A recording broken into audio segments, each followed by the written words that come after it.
सम्मानित मुल्क के मालिकों, मैं बौद्ध भिक्षु सुमित रतन। इस समय पूरी दुनिया में, पूरे देश में मुन्ना पासी की चर्चा हो रही है। आजमगढ़ की वो घटना जिसे शासन प्रशासन ने, पुलिस ने बुरी तरह से रौंद डाला। एक बहुत सुंदर सा घर तहस नहस कर दिया, किचन तोड़ डाला, बैठक तोड़ डाली, लैट्रिन बाथरूम तक तोड़ डाले और उनकी महिलाओं के साथ छेड़छाड़ की और उनके आभूषण भी लूट लिए। मैं आपको बता देना चाहता हूं, आजमगढ़ SC OBC बाहुल्य जनपद है, जहां पासी समाज के लोग बहुत ज्यादा रहते हैं। मैं जानकारी के लिए आपको बताना चाहता हूं कि इस देश भारत में अंग्रेजों से पहले, राजपूत राजाओं से पहले यहाँ पासी लोग शासन करते थे और लगभग 18 से 20 बड़े बड़े पासी राजा हुए और छोटे छोटे राजाओं की बात की जाए तो लगभग 50 से 52 इस देश भारत में पासी राजा हुए, जिन्होंने शासन करने का काम किया। और जितनी भी बड़ी बड़ी सेनाएं होती थी भारत में, उनमें सेनापति पासी रखा जाता था, क्योंकि ये युद्ध विद्या में बहुत ही निपुण माने जाते थे। जो लोग कभी राजा हुआ करते थे, उनको छोटी जाति का बताकर उनके साथ खेला जा रहा है, उनकी अस्मिता के साथ खेला जा रहा है। पुलिस वाले जाकर के अपमान कर रहे हैं, उनके अंगों को पकड़ रहे हैं। कितना अभद्रपन ये उत्तर प्रदेश की धरती पर हो रहा है। मैं आपको बताना चाह रहा हूं, आखिर ये हो क्यों रहा है?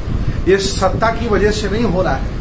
देश भारत के लोगों के आंखों पे जो कुचली चढ़ी हुई है, ज्यादातर जो बहुजन समाज के लोग हैं, वो सत्ता परिवर्तन चिल्लाते रहते हैं। मैं उनको बताना चाहता हूं, ये जो भी घटना हुई है, ये व्यवस्था की वजह से हुई। व्यवस्था क्या थी? ये मुन्ना पासी प्रधान, ग्राउंड जीरो की आपकी बात बता रहा हूं, जो बहुत ही मेरे खास लोग वहां गए हैं, जिन्होंने सूचना मुझे आकर के दी है। मैं खुद अभी 10-15 दिन पहले आजमगढ़ गया था, इसके बाद की घटना है। मुन्ना पासी एक बहुत ही संपन्न, इज्जतदार व्यक्ति है, प्रधान भी है। उसके परिवार में कई लोग सरकारी सेवाओं में हैं। चूंकि वो पूर्व से राजा महाराजा रहा है, उसे इतिहास याद है, बहुजन आंदोलन वो जानता है और वो सहिष्णु विचारधारा का व्यक्ति है। वो बुद्ध की विचारधारा को मानता है, बाबा साहब की भी मानता है और घर में देवी देवताओं की पूजा करता है। उसे हम पक्का अम्बेडकरवादी नहीं कह सकते, लेकिन वह इतिहास जानता है। इसलिए उसने अपने रहने के लिए बहुत अच्छा घर बनाया, बहुत सुंदर घर बनाया। प्रधान हुआ, कई उसके पास ट्रैक्टर है, अच्छी खासी जमीन है, कई लोग उसके यहाँ नौकरी करते हैं और वो आसपास के जो अपने आप को अल्पजन, जो ऊंची जाति का लोग कहते हैं, उनसे अच्छे कपड़े वो पहनता है, उससे अच्छी कार पे वो चलता है, उससे अच्छा खाना खाता है, उसका घर उन सब लोगों से अच्छा बना है। इसलिए सबड़ों की ये बात अच्छी नहीं लगी। मैं आपको बता दूं, SO साहब जो राय साहब हैं और CO साहब जो वाजपेयी जी हैं, ये दोनों अल्पजन हैं। इन लोगों को पसंद नहीं आया, इसलिए उस व्यक्ति के साथ इतनी बर्बरता की गई। और मैं बता दूं, ऐसी बर्बरता आए दिन तक रोज होती है। किसी न किसी असहाय, गरीब, कमजोर, मजलूम इस देश भारत के राजा महाराजा को कहीं न कहीं सताया जाता है। लेकिन आखिर क्यों आवाज नहीं उठ पाती, क्यों उनको न्याय नहीं मिल पाता?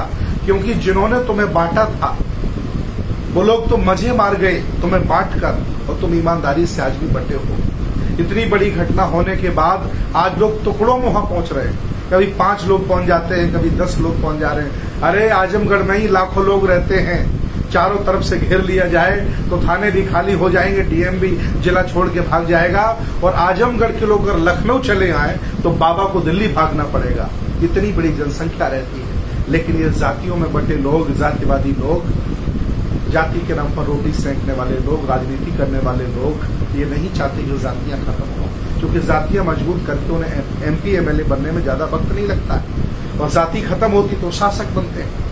इसलिए मैं अपील कर रहा हूं, आज भी मैं अपील आपसे कर रहा हूं कि आज उस व्यक्ति के साथ इसलिए हुआ है क्योंकि व्यवस्था में उसे छोटा और नीच माना जाता है। अगर ये व्यवस्था मनुवादी न होती, ऊंच नीच की न होती, तो मुन्ना पासी के घर को तोड़ा नहीं जाता और उसकी कार से, उसके ट्रैक्टरों से, उसके प्रधान होने से, उसके नए पेट्रोल पंप लगने से किसी भी ब्राह्मण को, ठाकुर को आपत्ति नहीं होती।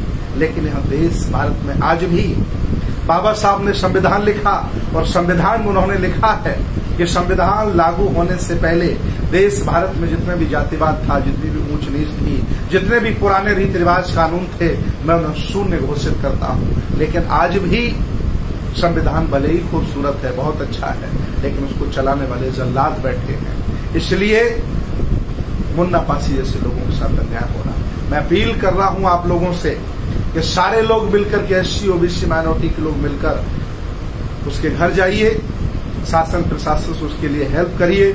अगर उसके साथ इतना बड़ा छोटे सक्षम आदमी के साथ इतना बड़ा अन्याय हो सकता है तो असहाय और कमजोर व्यक्ति को कभी कभी भी सता सकते हैं। इसलिए जाति को छोड़ो, समाज बनाओ। जातियों में बटे रहोगे तो आज पासी पिटा है, कल चमार का नंबर लगेगा, इसके बाद कभी कुशवाहा का नंबर लगेगा, कभी निषाद कूटा जाएगा, कभी यादव जी पीटे जाएंगे। धीरे धीरे सबका नंबर लग सकता है। इसलिए किसी का भी नंबर ना आए, इसलिए सब लोग इकट्ठे हो जाओ और सामाजिक, राजनीतिक, धार्मिक आंदोलन गति दे दो और देश पर कब्जा कर लो। मुझे बहुत दुख है, मैं पूरे देश के बौद्ध भिक्षुओं से, समता, मानवता और विज्ञानवादी लोगों से अपील करना चाहता हूं कि मुन्ना पासी की हेल्प की जाए, हर तरह से उसका सहयोग किया जाए, ताकि उस हिम्मती और बहादुर व्यक्ति का साहस न टूटने पाए। पुलिस बर्बरता पर आमादा है, पुलिस मान सम्मान के साथ खेल रही है। मैं चाहता हूं सभी लोग इस प्रकरण में उनका साथ दें, उनके परिवार का साथ दें। बहुत बहुत धन्यवाद, बहुत बहुत साधुवाद।